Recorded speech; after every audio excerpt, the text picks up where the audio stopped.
जय गुरु जी संगत जी, हमारी वीडियो को लाइक करें, सब्सक्राइब करें, प्लस बेल आइकन को प्रेस करें। जय गुरु जी संगत जी। और आज एक छोटा सा और सत्संग मैं आपके साथ जो है शेयर करने आई हूँ। तो ये सत्संग है कि जब मैंने अभी हाल ही में जो आप सबके साथ शेयर किया था सत्संग कि गुरु जी की मुझे पोस्ट दिखाई दे रही थी कि हुन मंदिर आ जा, और मैं मंदिर गई भी सही, उन्होंने मुझे दर्शन दिए भी सही।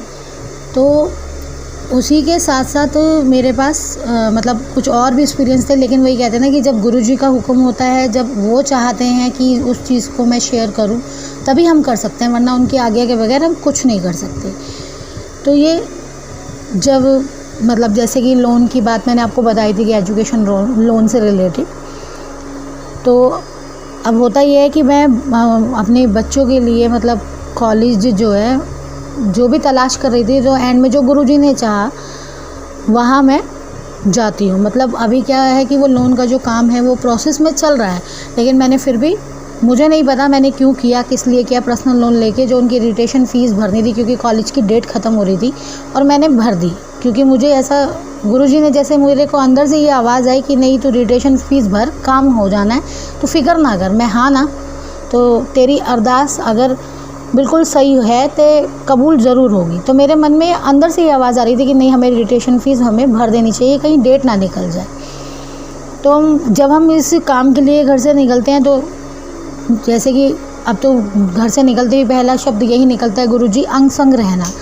तो वही जैसे ही हम निकलते हैं वैसे ही हमें गुरुजी के दर्शन हो जाते हैं बटरफ्लाई के रूप में, और पूरे रास्ते मुझे बटरफ्लाई दिखती चली गई।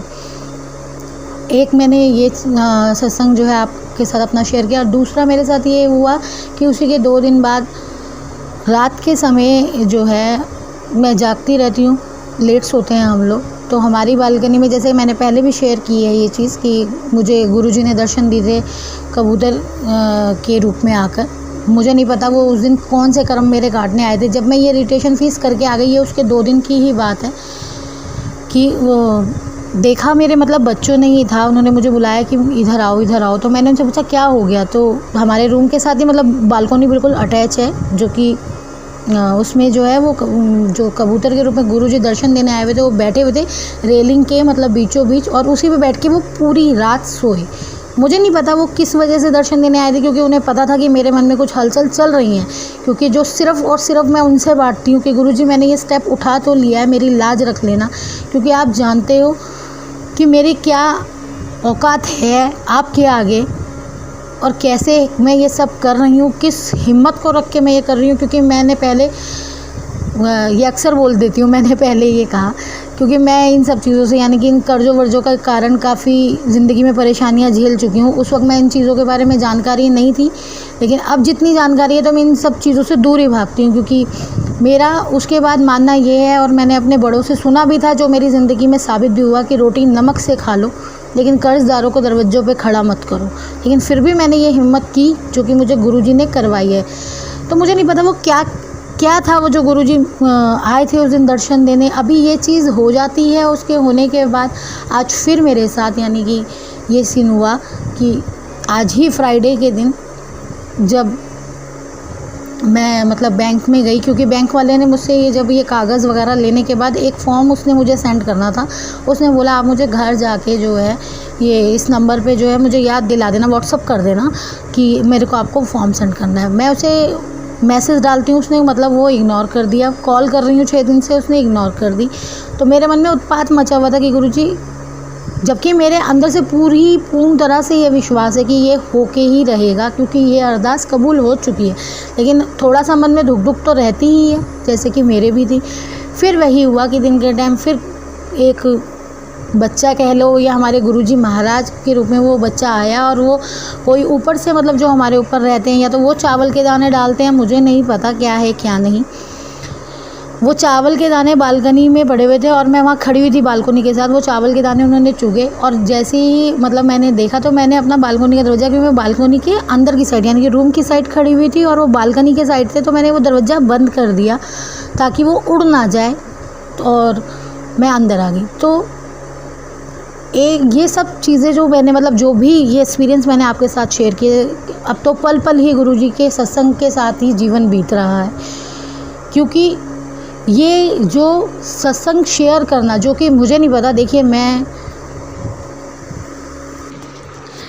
तो ये जो मैंने कहा कि ये जो सत्संग है जो हम शेयर करते हैं, और जो ऐसे कि गुरुजी ने कहा है, मैं नहीं जानती मैं कितने जन्मों से अपने गुरु महाराज से जुड़ी हुई हूँ, और क्या मैंने कौन सा कर्म किया है जो मेरे मालिक ने स्थान दिया है मुझे अपने चरणों में। देखिए मैं बहुत बड़ी, पहले भी कह चुकी, कोई वक्ता नहीं हूँ, कोई बहुत बड़ी ज्ञानी नहीं हूँ, लेकिन जो मेरी वाणी में आ रहा है, जो मुझे गुरुजी कहलवा रहे हैं, इसलिए मैं कह रही हूँ। अगर किसी को गलत लगे तो क्षमा चाहती हूँ हाथ जोड़कर, लेकिन मेरी बात को प्लीज़ ध्यान से सुनिएगा। मैं सिर्फ इतना कहना चाहती हूँ कि गुरुजी ने शायद ये सत्संग शेयर करने के लिए इसलिए कहा था कि जब हम परेशानियों में होते हैं, क्योंकि हमारे जीवन में अपने कर्मों के हिसाब से परेशानियाँ चल रही होती है, और हम छोटे छोटे चीज़ें, जो छोटी छोटी खुशियाँ हैं, उन पे गौर नहीं करते।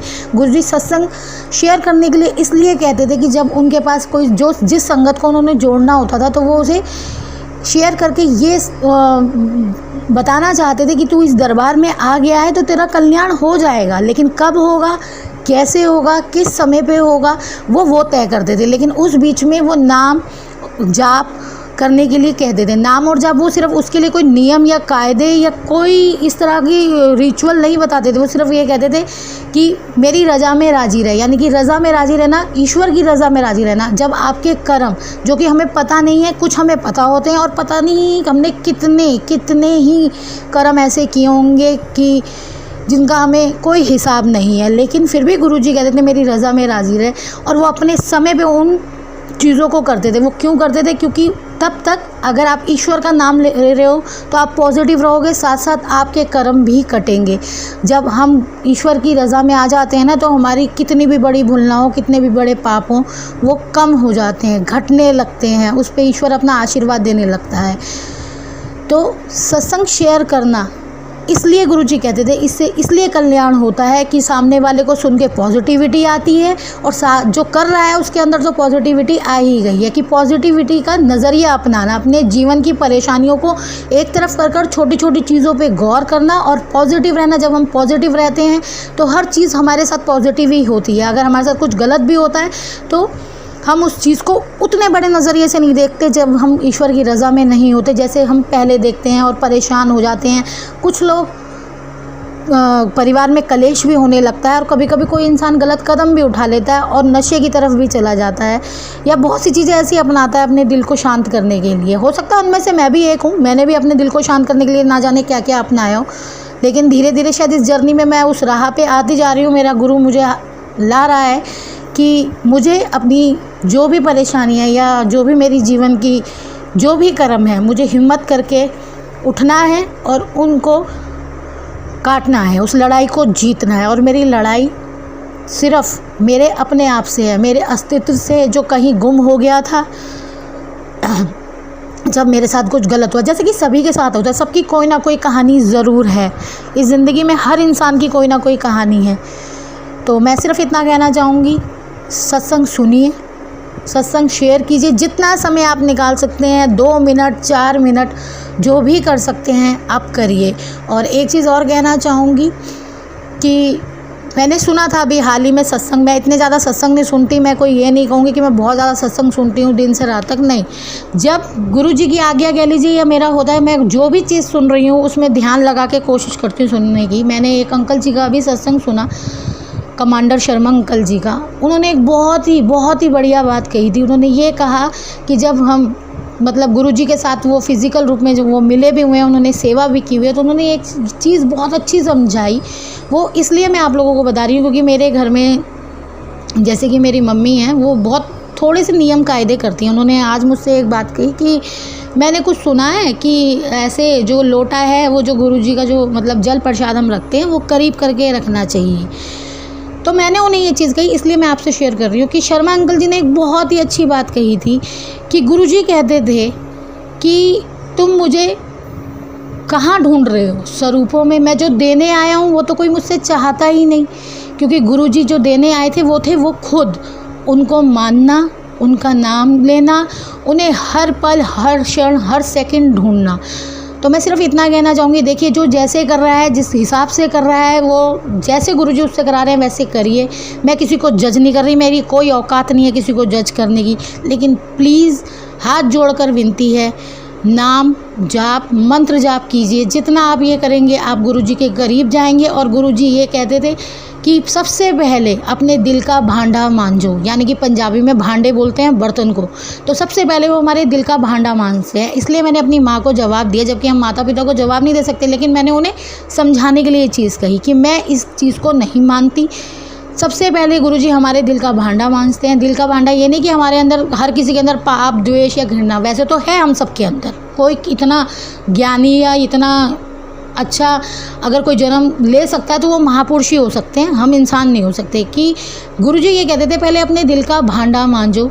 मैं पहले दिल का भांडा मांझता हूँ, फिर आगे की तरफ यात्रा में खींचता हूँ। यानी कि किसी से द्वेष मत रखो, जलन मत करो, किसी के प्रति कोई गलत विचार मत रखो, क्योंकि जब हम ये तीनों चीज़ों से थोड़ा सा बाहर निकलने की कोशिश करेंगे ना, तो हमारे कर्म पहले के और अब के अपने आप हील होते जाएंगे।